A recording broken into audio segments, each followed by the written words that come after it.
Islamic videos, اصلاحی بیانات اور ڈیلی درس قرآن اور درس حدیث سننے کے لیے ہمارے یوٹیوب چینل حافظ او آن لائن کو سبسکرائب کریں اور ساتھ لگے بیل آئیکن کو لازمی دبائیں تاکہ ہماری ہر آنے والی نئی ویڈیو آپ تک پہنچ سکے۔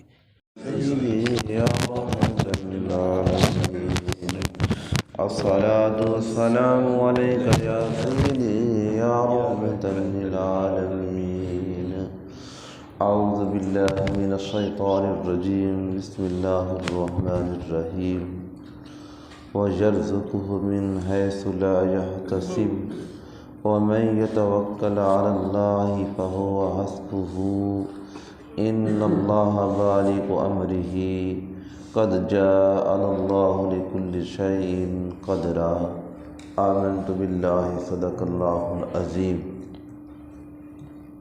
دوستو، سورۃ الطلاق کی آیت نمبر 3 کی تلاوت کی ہے۔ دعا ہے اللہ رب العزت ہم سب کو قرآن مقدس پڑھنے، سمجھنے اور اس پہ عمل کرنے کی توفیق عطا فرمائے۔ جتنے ہی دوست احباب اس درس قرآن میں شریک ہیں، اللہ رب العزت کی بارگاہ میں دعا گو ہوں کہ ہم سب کے لیے، خصوصاً ہمارے والدین کے لیے، ہمارے اساتذہ کے لیے اور حضور کی ساری امت کے لیے اس درس قرآن کو اللہ رب العزت بخشش اور مغفرت کا ذریعہ بنائے۔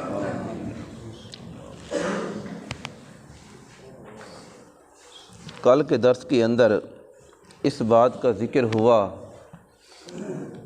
حضور علیہ الصلاۃ والسلام کے صحابی حضرت عوف بن مالک حضور کی بارگاہ میں آئے، آ کے عرض کی، یا رسول اللہ صلی اللہ علیہ وسلم، میرا جو بیٹا ہے اس کو مشرکین نے قید کر رکھا ہے، تو پریشانی کا سبب ہے، مجھے کیا کرنا چاہیے؟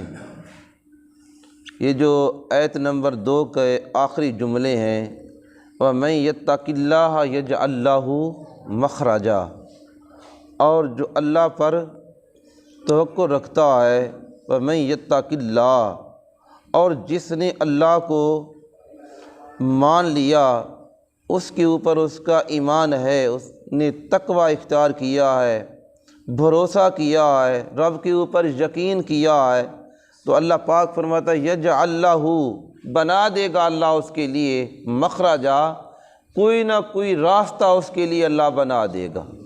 اصل میں حقیقت میں یہ جو ذکر ہو رہا ہے وہ میاں بیوی کا ہو رہا ہے کہ ان کے جو آپس میں معاملات ہیں، طلاق کی شرح ہے، طلاق کو کس طرح دینا ہے، خاوند کا ظلم ہے یا بیوی ایسی ہے کہ جو زبان دراز ہے، خاوند اس پر صبر کرتا ہے، تو فرمایا اس کو ستانا نہیں چاہتا، اسے پریشان نہیں کرنا چاہتا، اس کو اس حالت میں طلاق دینا نہیں چاہتا جس میں اللہ نے منع کیا ہے۔ فرمایا جب وہ صبر کرتا ہے تو حقیقت میں اللہ اس مرد کے لیے ایسی راہ، ایسا راستہ بنا دے گا کہ اس کو صالح، نیک اور پارسا بیوی اللہ پاک عطا فرمائے گا۔ فرمایا اسی طرح جو بیوی ہے، جو خاوند ہے، اگر بیوی اس کی ایسی ہے کہ وہ زبان دراز بھی ہے، ہوشیار چلاک بھی ہے، اسے پریشان بھی کرتی ہے، تو فرمایا اسی طرح وہ خاوند ہے، وہ اپنی بیوی کے ظلم پر برداشت کرتا ہے، اسے نہیں ستانا چاہتا، تو فرمایا اس بیوی جو خاوند کے ظلم پر برداشت کرے، اللہ اس سے ایسا مرد، ایسا خاوند عطا فرما دے گا۔ فرمایا اسی طرح جو خاوند برداشت کرتا ہے تو اللہ اس کے لیے بھی ایسی راہ نکال دے گا۔ تو حضرت عوف بن مالک حضور کی بارگاہ میں آئے، آ کے عرض کی، حضور علیہ الصلاۃ والسلام ان جملوں کے بارے میں فرماتی ہیں، فرمایا کہ اگر میری امت کے ہر فرد کو معلوم ہو جائے تو اس کے لیے یہ آیت کافی ہے، میری ساری امت کے لیے یہ آیت، وَمَن يَتَّقِ اللَّهَ يَجْعَل لَّهُ مَخْرَجًا، وہ اپنے رب کے اوپر بھروسہ رکھتا ہے اور وہ تقوی اختیار کرتا ہے، امید رکھتا ہے، تو اللہ اس کے لیے ایسا راہ بنا دے گا جو اس کو وہم و گمان بھی نہیں ہوگا۔ تو فرمایا حضرت عوف بن مالک حضور کی بارگاہ میں آئے، آ کے عرض کی یا رسول اللہ صلی اللہ علیہ وسلم کہ میرا جو بیٹا ہے وہ مشرکین کی قید میں ہے، میں بھی پریشان ہوں، میری جو زوجہ ہے اس بیٹے کی ماں ہے، ماں ہونے کی حیثیت سے وہ بھی پریشان ہے، تو ہمیں کیا کرنا چاہیے؟ حضور علیہ الصلوۃ والسلام نے ایک وظیفہ بتایا ہے، کیا کرنا ہے وظیفہ بتایا۔ وہ کیا وظیفہ ہے؟ ولا حول ولا قوت الا باللہ العلی العظیم۔ کوئی مشکل نہیں، لا حول ولا قوت الا باللہ العلی العظیم۔ یہ حضرت عوف بن مالک گھر میں آئے اور آ کے اپنی زوجہ سے کہا کہ اللہ کے نبی نے ہمیں یہ وظیفہ بتایا ہے، ہم نے اس کو کثرت کے ساتھ پڑھنا ہے۔ حقیقت میں بات یقین کی ہے، اگر یقین نہیں، پورا قرآن پڑھتے رہیں، تہجد ادا کرتے رہیں، نمازیں پڑھتے رہیں، کچھ حاصل نہیں ہوگا۔ اگر یقین کامل ہوگا تو ایک آیت پڑھنے سے بھی اللہ آپ کا بیڑا پار کر دے گا، اس سے اتنا فیض اللہ پاک آپ کو عطا فرمائے گا تو انسان کے وہم و گمان کے اندر بھی نہیں۔ اور امام ربانی حضرت مجدد الافسانی آپ فرماتی ہیں کہ لوگوں کہ یہ جو لا حول ولا قوت حضور علیہ الصلوۃ والسلام نے بیان فرمایا جو کوئی روزانہ اس کی 5 تسبیح پڑھتا ہے، 5 تسبیح 500 مرتبہ، اس سے قبل یعنی وظیفہ پڑھنے سے پہلے اس نے 100 مرتبہ درود شریف پڑھا حضور کی ذات پہ، اور اس کے بعد اس نے یہ تسبیح پڑھی، فرمایا اس کے بعد پھر اس نے 100 مرتبہ حضور پر درود پڑھا، فرمایا اللہ نے جس سٹیج پہ اس کو رکھا ہے وہ اپنی اس حیثیت کو برقرار رکھنا چاہتا ہے، تو فرمایا کبھی اس کے اوپر فاقے بھی نہیں آئیں گے، اس کی حیثیت بھی اسی طرح گزرتی رہے گی جس سٹیج پہ وہ آ رہا ہے۔ تو میرے بھائیو، ہم اپنی دنیاوی کاروبار کے لیے فرمایا اسے دنیا کے اندر بھی نقصان نہیں ہوگا اور آخرت کا بھی فائدہ ہوگا، لا حول ولا قوت۔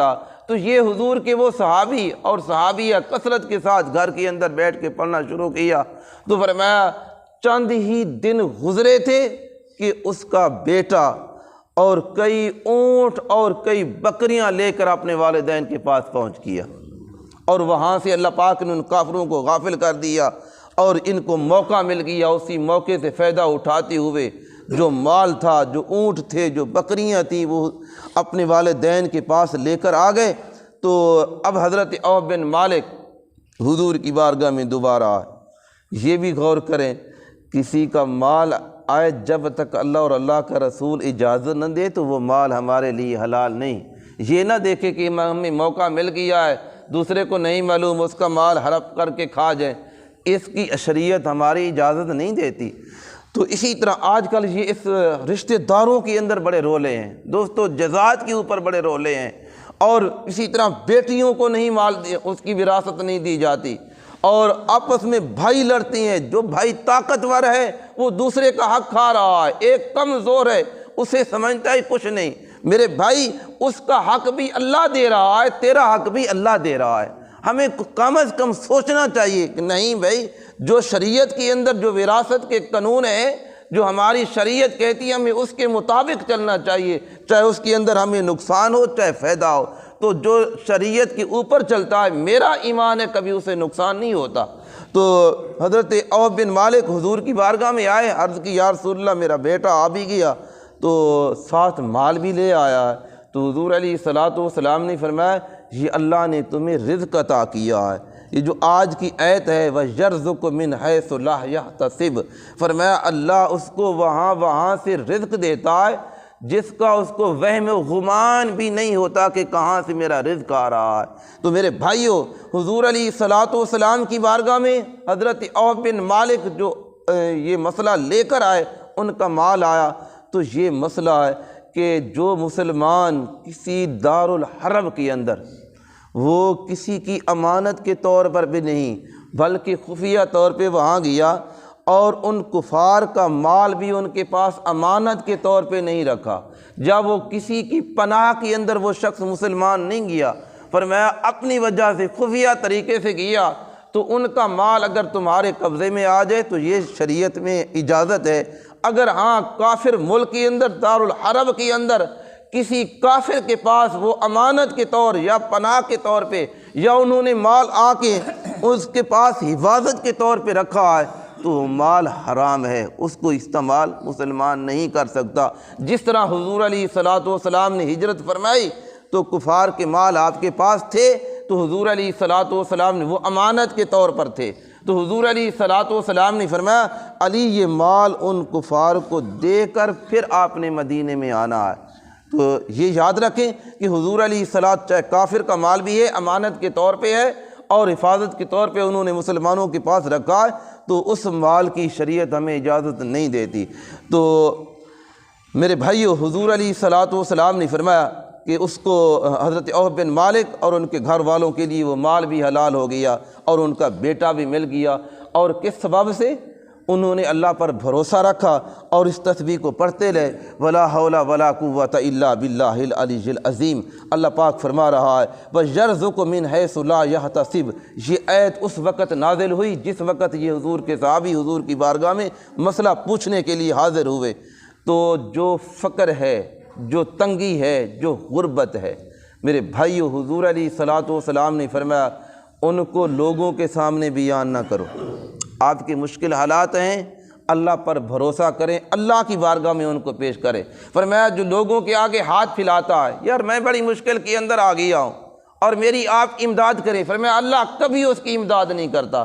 فرمایا جو اللہ کی بارگاہ میں اپنا شکوہ کرتا ہے، اللہ کیونکہ وہ رب ہے، اس کو اللہ کی بارگاہ میں بیٹھ کے کہتا اللہ میں تیرا بندہ ہوں اور میرا رزق تیرے پاس ہے اور میں تنگی کے ساتھ یہ ایام، یہ دن گزار رہا ہوں، تو فرمایا جب اللہ کی بارگاہ میں تم شکوہ کرتے ہو، اللہ کی بارگاہ میں اپنی آرزو کرتے ہو، تمنا کرتے ہو، سوال کرتے ہو، تو سیدنا حضرت ابو ہریرہ رضی اللہ تعالی عنہ آپ فرماتی ہیں اللہ اس شخص کو سال بھر کا رزق عطا کرتا ہے، سال بھر کا رزق عطا کر دیتا ہے۔ جس طرح سیدنا حضرت موسیٰ علیہ الصلوۃ والسلام کے زمانے کے اندر دو میاں بیوی ہیں اور ان کے پاس تنگی کے ایام گزر رہے ہیں، تو وہ دونوں کہنے لگے موسیٰ آپ اللہ کی بارگاہ میں جاتے ہیں، ایک ہمارا پیغام تو لے جا، ایک ہمارا سنیرا ہے اور وہ سنیرا ہمارا رب کی بارگاہ میں پہنچا دینا۔ وہ کیا ہے؟ ہم تنگی کے ساتھ اپنی زندگی گزار رہے ہیں، جو رزق ہے ہمیں ایک مرتبہ دیا جائے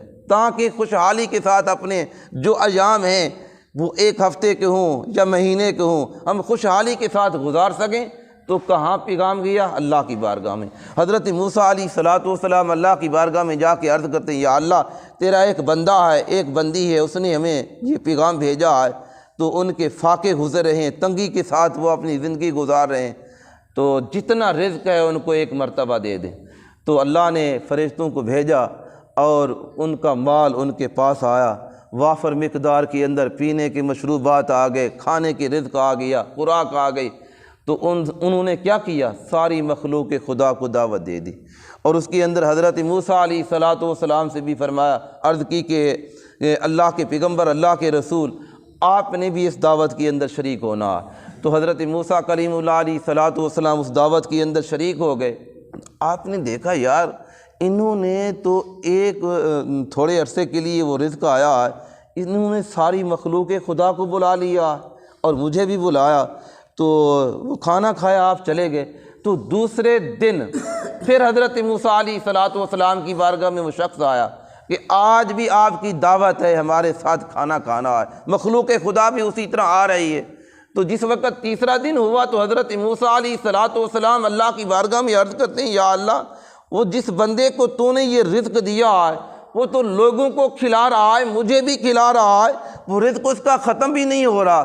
فرمایا اللہ رب العزت نے ارشاد فرمایا موسیٰ انہوں نے میرے ساتھ تجارت کر لی ہے، جو میرے ساتھ تجارت کرتا ہے پھر ان کی تجارت کے اندر کمی نہیں آتی، تو اسی لیے انہوں نے میرے اوپر بھروسہ کیا، اگر اللہ آج بھی رزق دے رہا ہے تو کل بھی اللہ پاک رزق عطا فرمائے گا۔ اگر یہی بھروسہ اور یہی یقین ہمارے دلوں کے اندر آ جائے تو میرے بھائیوں ہم کسی کے دوسرے کی مال کی طرف ہاتھ ہی نہیں اٹھائیں گے اور نگاہ ہی نہیں جائے گی کہ نہیں میرا رزق تو میرے رب کے ذمہ ہے۔ تو اسی لیے سیدنا فاروق اعظم رضی اللہ تعالی عنہ آپ فرماتی ہیں جو اللہ پر بھروسہ رکھتا ہے اللہ ان کو وہاں سے رزق دیتا ہے جس طرح پرندوں کو رزق اللہ پاک دیتا ہے۔ پرندے صبح خالی پیٹ اٹھتے ہیں، ان کے پاس جمع نہیں، جس طرح آج ہم جمع کر کے رکھتے ہیں تو ان کے پاس جمع نہیں، خالی پیٹ ہوتے ہیں تو صبح اٹھتے ہیں اور اٹھتے ہیں، اللہ ان کو وہاں سے رزق دیتا ہے، شام کو پیٹ بھر کر اپنے گھونسلوں کے اندر پہنچ جاتے ہیں۔ وہ پرندے ہیں۔ فرمایا اے انسان، اگر تو انسان ہو کر بھی اپنے رب کے اوپر بھروسہ نہیں کرتا تو پھر پرندوں سے بھی کیا گزرا ہے۔ اس پرندوں کے اندر وہ جانور بھی آتے ہیں جو حلال ہیں، وہ جانور بھی ہیں جو حرام ہیں، تو ان کا بھی رب کے اوپر بھروسہ ہے، اللہ ان کو بھی پیٹ بھر کے دے رہا ہے۔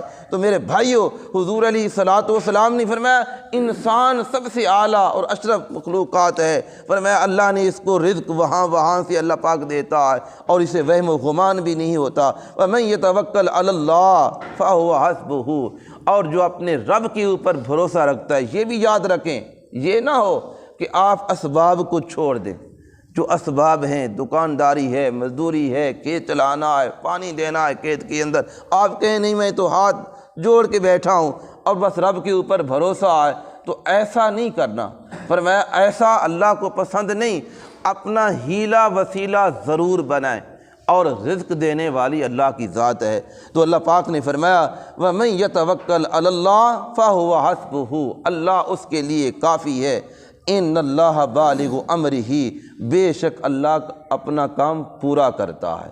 ان اللہ بالغ مانے پورا کرنا، بامرہ اپنا حکم اپنا کام، قد جعل اللہ لکل شیء قدرا، اور اللہ پاک نے مقرر کر رکھا ہے ہر چیز کے لیے ایک اندازہ۔ اللہ کو معلوم ہے کہ اس کو کیا دینا ہے۔ حضور علیہ الصلوۃ والسلام نے فرمایا مجھے بہت سی امتیں دکھائی گئی خواب کے اندر، تو فرمایا میں کیا دیکھتا ہوں، کسی نبی کے ساتھ 2 افراد ہیں، کسی کے ساتھ 1 ہے۔ فرمایا ایک نبی مجھے ایسا بھی دکھایا گیا، فرمایا جس کے پاس کچھ بھی ایک فرد بھی نہیں ان کا امتی بنا۔ تو فرمایا پھر مجھے ایک کثیر جماعت دکھائی گئی، تو میں نے اللہ کی بارگاہ میں عرض کی یا رسول اللہ، یا اللہ کہ کیا یہ میری امت ہے؟ اللہ پاک نے فرمایا نہیں، یہ موسیٰ کی امت ہے۔ تو اس کے بعد فرمایا پیارے محبوب آپ آسمان کی طرف دیکھیں۔ فرمایا جب میں نے آسمان کی طرف دیکھا تو میری امت آسمانوں کے کناروں تک پہنچی ہوئی تھی، آسمانوں کے کناروں تک کثیر تعداد کے اندر میری امت کو دکھایا گیا۔ تو فرمایا اس کے بعد اللہ رب العزت نے ارشاد فرمایا محبوب آپ کی 70,000 امتی بغیر حساب و کتاب جنت کے اندر جائیں گے۔ تو حضور علیہ الصلوۃ والسلام نے فرمایا میں اللہ کی بارگاہ میں شکر ادا کروں گا کہ تمام نبیوں سے میری امت تعداد کے اندر زیادہ ہوگی۔ 120 صفحے حضور علیہ الصلوۃ والسلام نے فرمایا کل قیامت کے دن اللہ پاک لوگوں کی بنائے گا، ان کے اندر 80 صفحے میری امت کی ہوں گی اور بقایا 40 صفحے دوسرے انبیاء کی امت کی ہوں گی۔ تو میرے بھائیو اللہ نے آپ کو بڑی شان عطا کی ہے، ہمیں وہ اللہ نے اپنا محبوب عطا کیا ہے، اس نبی کے ہم امتی ہیں، تو ہمیں لوگوں کے آگے ہاتھ پھیلائیں نہیں۔ ہماری شریعت، ہمارا قرآن، حضور علیہ الصلوۃ والسلام کا فرمان ہمیں اجازت نہیں دیتا۔ فرمایا وہ ہاتھ بہتر ہے جو اس طرح ہے، جو دیتا ہے وہ بہتر ہے، اور جو اس طرح ہاتھ پھیلاتا ہے فرمایا وہ ہاتھ اس سے بہتر نہیں۔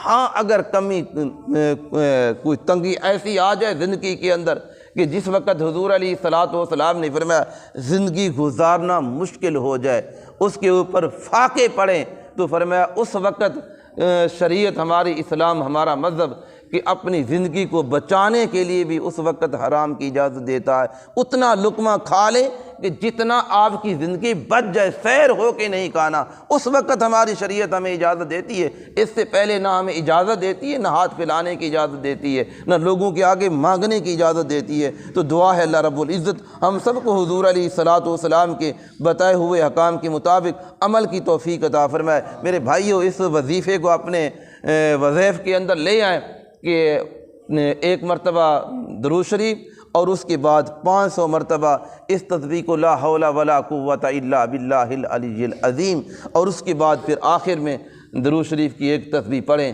یقیناً آپ کے گھر کے اندر اللہ رحمتوں کے ڈھیر لگا دے گا، اللہ کی رحمت کا نزول ہوتا رہے گا، آپ کی دکان پر بھی، آپ کے کاروبار پر بھی، آپ کے گھر میں بھی، اور سکون بھی ہوگا۔ حضور علیہ الصلوۃ و تفسیر مدری یہ اس چیز کا ذکر کر رہی ہے کہ اللہ پاک نے جنت کے خزانوں میں سے یہ خزانے ہیں، فرمایا کہ جو آدمی لا حول ولا قوت الا باللہ العلی العظیم پڑھتا ہے تو فرمایا یہ کلمات کہے تو یہ 99 بیماریوں کی دوا بھی ہے، 99 بیماریوں کی دوا بھی ہے۔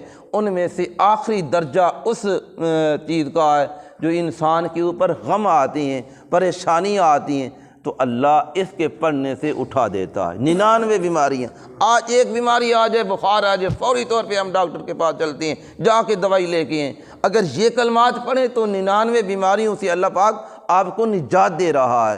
اور ان میں سے آخری درجہ کس بیماری کا بتایا حضور علیہ الصلوۃ والسلام نے؟ فرمایا کہ جو غم آتا ہے، پریشانی آتی ہے، تو وہ بھی اس کے اوپر نہیں آئے گی۔ تو اس کو اپنے وظائف کے اندر لے آئیں، لا حول ولا قوت الا باللہ العلی العظیم، کوئی مشکل نہیں۔ اور یہ وہ کلمات ہیں، فرمایا جب شیطان حملہ کرتا ہے انسان کے اوپر تو اس وقت حضور علیہ الصلوۃ والسلام نے فرمایا لا حول ولا قوت الا باللہ العلی العظیم، میں اپنے رب کی بارگاہ میں آ گیا ہوں، اس کی پناہ میں آیا ہوں۔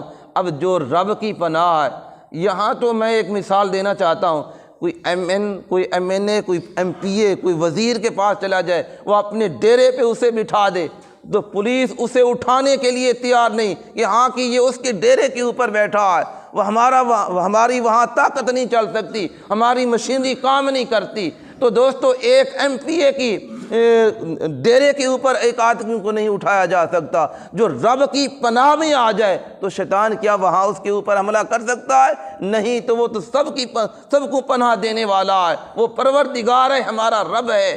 اور جو رب اپنے بندوں کے ساتھ محبت کرتا ہے وہ تو فرماتا ہے اے میرے بندے، جب تو ایک مرتبہ مجھے یاد کرتا ہے میں تجھے 10 مرتبہ یاد کرتا ہوں۔ تو ایک قدم چل کے آتا ہے، اللہ کی رحمت 10 قدم چل کے آتی ہے۔ تو اس رب کی پناہ میں آ جائیں اور پھر سارے کامیابی اور کامرانی آپ کا قدم چومتی چلی جائیں گی۔ دعا ہے اللہ پاک ہم سب کو حضور علیہ الصلوۃ والسلام کے بتائے ہوئے احکام کے مطابق عمل کی توفیق عطا فرمائے۔ آمین۔ وآخر دعوانا الحمد للہ رب العالمین۔